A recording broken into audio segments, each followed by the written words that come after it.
Hallelujah, praise the Lord. ஆண்டவராகிய இயேசு கிறிஸ்து நாமத்தினாலே உங்களை வாழ்த்துகிறேன். கர்த்தர் உங்களை ஆசீர்வதிப்பாராக. இன்றைய நாள் மெய்ப்பனின் சத்தம், சங்கீதத்தின் புஸ்தகம் 4ஆம் அதிகாரம் 3ஆம் வசனம். பக்தி உள்ளவனை கர்த்தர் தமக்காக தெரிந்து கொண்டார் என்று அறியுங்கள். நான் கர்த்தரை நோக்கி கூப்பிடுகையில் அவர் கேட்பார். பக்தி உள்ளவனை கர்த்தர் நமக்காக தெரிந்து கொண்டார். ரொம்ப கவனிக்க வேண்டிய வார்த்தை. பக்தி உள்ளவன், பயபக்தி உள்ளவன், இவங்களை ஆண்டவருக்கு ரொம்ப பிடிக்கும்.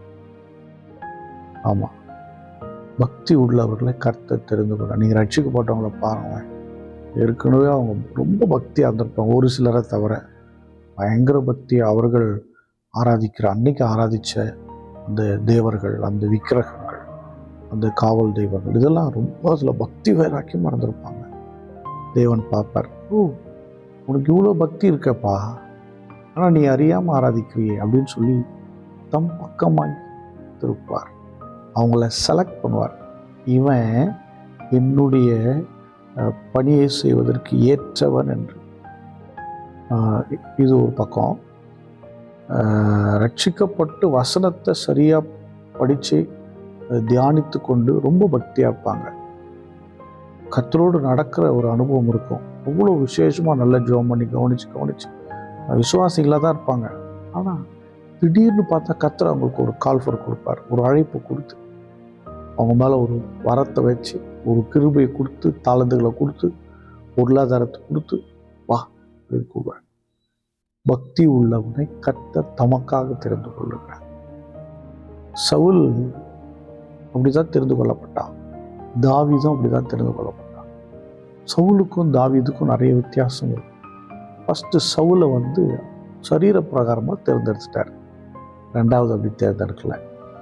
சரீரத்தை பார்த்து, உயரத்தை பார்த்து, ஹைட்டும் வெயிட்டுமா, ஷவுட்டாக ஆள் நிற்கிறத பார்த்தாவே ஒரு கம்பீரமாக இருக்கும்.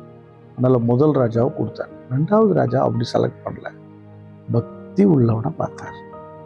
தாவீது மிகுந்த பக்தி உள்ளவன், எப்பொழுதும் துதிக்கிற துதி உடையவன், தேவனை எல்லாவற்றிலும் மகிமைப்படுத்துகிற, தேவனையே சார்ந்து இருக்கிறவன். அவனை கர்த்தர் செலக்ட் பண்ணார். இஸ்ரவேலின் சமஸ்த இஸ்ரவேலுக்கு ராஜாவாக வச்சார். எனக்கு அன்பானவர்களே, ஏன் விசுவாசமாக இருங்க, பக்தியாக இருங்க, ஏன் தேவனை மகிமைப்படுத்துங்கன்னு சொல்கிறோம் தெரியுமா?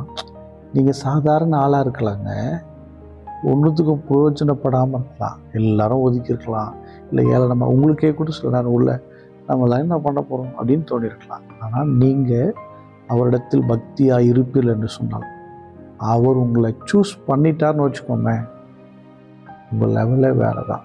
நீங்கள் வேறு மாதிரி ஆகிடுவீங்க. சும்மா கீழெல்லாம் இருக்க மாட்டீங்க, வேறு மாதிரினா வேறு மாதிரி தான்.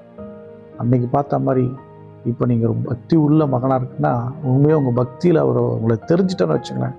ஆஃப்டர் 10 years, ஒரு 10 வருஷம் கழிச்சு உங்களை பார்த்தா பார்க்குறவங்களாம் கண்ணை அகல விரிச்சு, இவரா, இந்த பொண்ணா, இந்த குடும்பமா, என் அன்பு தேவனுடைய பிள்ளையை, அவர் உங்களை தெரிந்து கொண்டு இருக்கிறார்.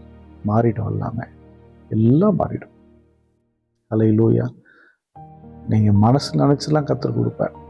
வேண்டுவதற்கும் நினைப்பதற்கும் அதிகமாய் செய்கிறது நம்முடைய தேவன். வளர ஸ்தோத்திரம் பண்ணுவோமா? ஸ்தோத்திரம் ஆண்டவரே, ஸ்தோத்திரம் ஸ்தோத்திரம் ஸ்தோத்திரம். என்னை தெரிஞ்சுக்கிட்டீங்களாப்பா, உங்களுக்கு ஸ்தோத்திரம். என் மேலே உங்கள் அபிஷேகத்தை வச்சிங்களாப்பா, உங்களுக்கு ஸ்தோத்திரம். அன்பின் பிதாவை உம்மை ஸ்தோத்திரிக்கிறோம். ஆண்டவரே, எவர்களை நீர் அழைத்தீரோ அவளை தெரிந்து கொண்டிருக்கிறீர். எவர்களை தெரிந்து கொண்டு அவளை மகிமைப்படுத்தி வச்சிருக்கிறீங்க.